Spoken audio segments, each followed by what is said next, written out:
प्यारे कक्षा 10 के बच्चों, जैसा कि एक इम्पॉर्टेंट क्वेश्चन और पूछा जाता है, 3 नंबर का होता है जीवन परिचय। 3 नंबर का गद्य से जीवन परिचय पूछा जाता है और 3 नंबर का पद्य से। सूरदास जी का जीवन परिचय हेडिंग डालेंगे सुंदर, क्योंकि इस पर फोकस करना है हमें।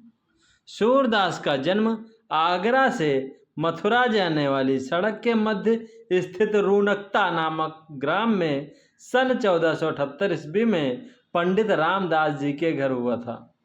पंडित रामदास सारस्वत ब्राह्मण थे।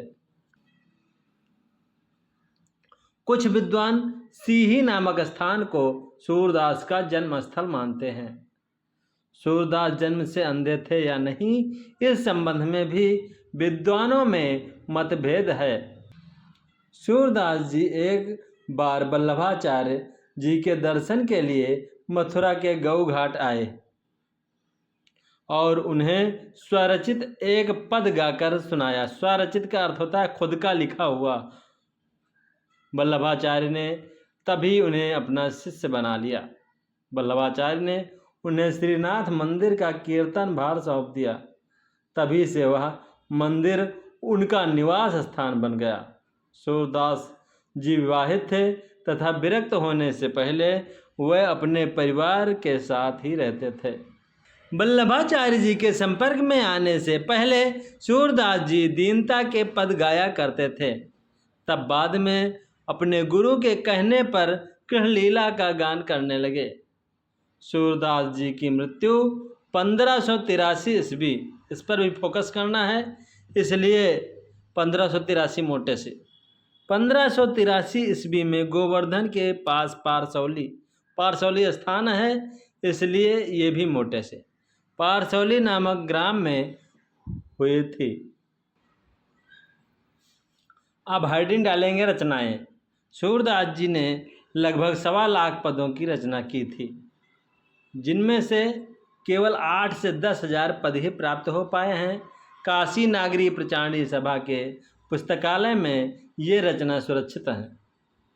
पुस्तकालय में सुरक्षित रचनाओं के आधार पर सूरदास जी के ग्रंथों की संख्या 25 मानी जाती है, किंतु इनके 3 ग्रंथ ही उपलब्ध हुए हैं, जो नीचे लिखे हुए हैं। सबसे पहला और प्रसिद्ध ग्रंथ है सूर सागर। यह सूरदास जी की एकमात्र प्रमाणिक कृति है। यह एक गीत काव्य है जो श्रीमद् भागवत ग्रंथ से प्रभावित है। इसमें कृष्ण की बाल लीलाओं, गोपी प्रेम, गोपी विरह, उद्धव गोपी संवाद का बड़ा मनोवैज्ञानिक और सरस वर्णन है। दूसरा ग्रंथ है सूर सारावली। यह ग्रंथ सूर सागर का सारभाग है, जो अभी तक विवादास्पद स्थिति में है, किंतु यह भी सूरदास जी की एक प्रमाणिक कृति है। इसमें 1107 पद हैं। लिखने का तरीका देखिए। और साहित्य लहरी, इस ग्रंथ में 118 दृष्टकूट पदों का संग्रह है तथा इसमें मुख्य रूप से नायिकाओं एवं अलंकारों की विवेचना की गई है। कहीं कहीं श्री कृष्ण की बाल लीलाओं का वर्णन तथा 1-2 स्थलों पर महाभारत की कथा के अंशों की झलक भी दिखाई देती है। अब भाषा शैली लिखना पड़ता है। सूरदास जी ने अपने पदों में ब्रज भाषा का प्रयोग किया है तथा इनके सभी पद गीतात्मक हैं, जिस कारण इनमें माधुर्य गुण की प्रधानता है। इन्होंने सरल एवं प्रभावपूर्ण शैली का प्रयोग किया है। कथा वर्णन में वर्णनात्मक शैली का प्रयोग किया है।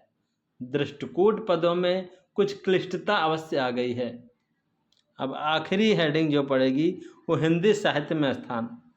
देखिए, सूरदास जी हिंदी साहित्य के महान काव्यात्मक प्रतिभा संपन्न कवि थे। ऐसा आप लिखोगे तो एग्जामिनर बहुत ही अट्रैक्टिव होगा और आपको पूरा का पूरा नंबर देगा।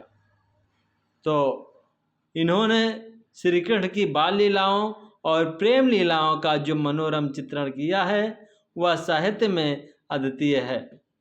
साथ ही इन्होंने विरह वर्णन का भी अपनी रचनाओं में बड़ा ही मनोरम चित्रण किया है।